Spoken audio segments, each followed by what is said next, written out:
The first full Sunday of NFL games has come to an end, and I wanted to talk about the rookie quarterbacks. There were some ups and there were some downs. Let's get into it. First, I want to start with Anthony Richardson. And while he missed some throws, he also made some big-time plays. My just biggest thing with him is he's got to get down. Obviously, in the shot that he took that got him knocked out of the game, and Gardner Minshew had to come in, was a run, and he really could not slide to get down. But he's just got to avoid to take those big hits at all cost, because he has the keys to this Indianapolis Colts franchise and is the future of this franchise. If Anthony Richardson hits like most think he will with his God-gifted physical tools, the Colts will be back to having a star quarterback, which they have not had since Andrew Luck. Another thing with the Colts is I believe that Josh Downs, when they took him, would eventually be their number one receiver. And it looks like it's going to be that way. Michael Pittman had some catches and some nice plays, but so did Josh Downs. And Anthony Richardson seems to be developing a nice chemistry with both receivers early on. While it is only week one, I am encouraged by Anthony Richardson's play.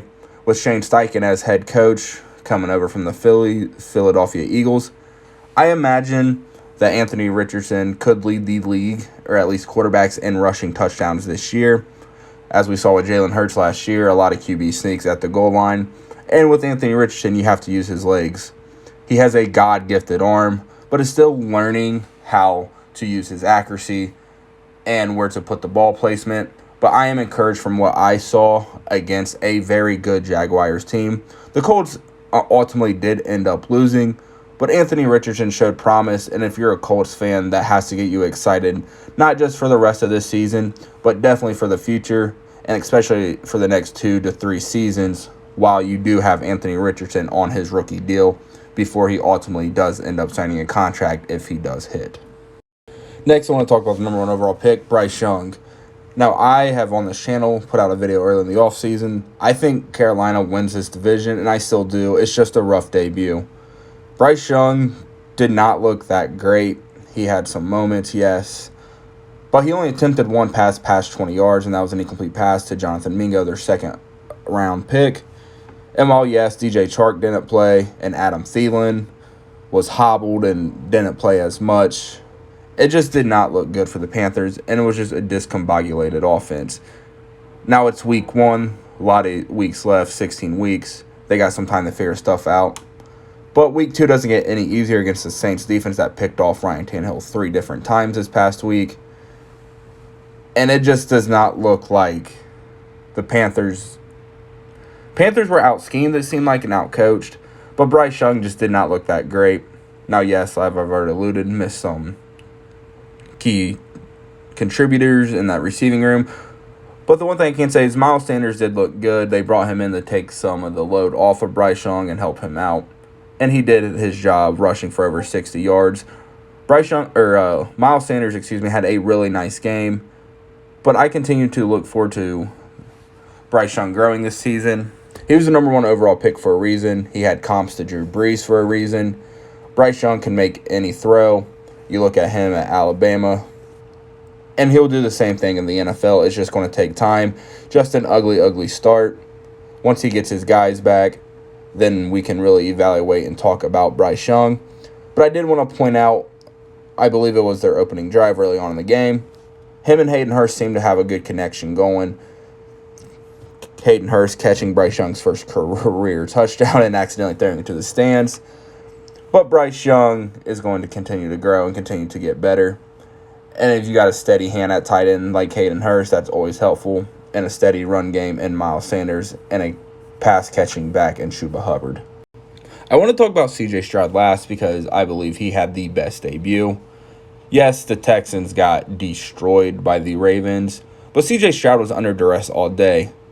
10 pressures, 5 sacks, behind a very hobbled and injured Houston Texans offensive line. But Stroud looked good. He made the throws that you've seen at Ohio State in tight coverages, got out of the pocket, moved around. Didn't throw any interceptions, which was huge. And he just looked good. C.J. Stroud looked poised, even under duress all game long against a very good Ravens defense and a very good Ravens team. But C.J. Stroud, the one thing, the Texans got to get this man some weapons. Nico Collins is a solid receiver, yes, but they don't have that dominant number 1. They went out and signed Dalton Schultz from the Cowboys to give CJ a comfort blanket at the tight end position. But the first thing that the Texans need to do this offseason is get C.J. Stroud a true number one receiver, and he will take the Texans where the Texans want to be. One of the things of many that C.J. Stroud really excelled at Ohio State was the hitch route, and that continued in his pro debut. 8 of 8, 80 yards. And I expect the Texans to continue to incorporate that into their offense, especially behind this hobbled offensive line. It was a real mixed bag for all three guys. More so Anthony Richardson and Bryce Young. But I think, guys, all of them showed flashes of why the Panthers, Colts, and Texans respectfully took their guy. The Panthers took Bryce Young number one overall because of his ability to lead an offense and get the ball out to his guys in space.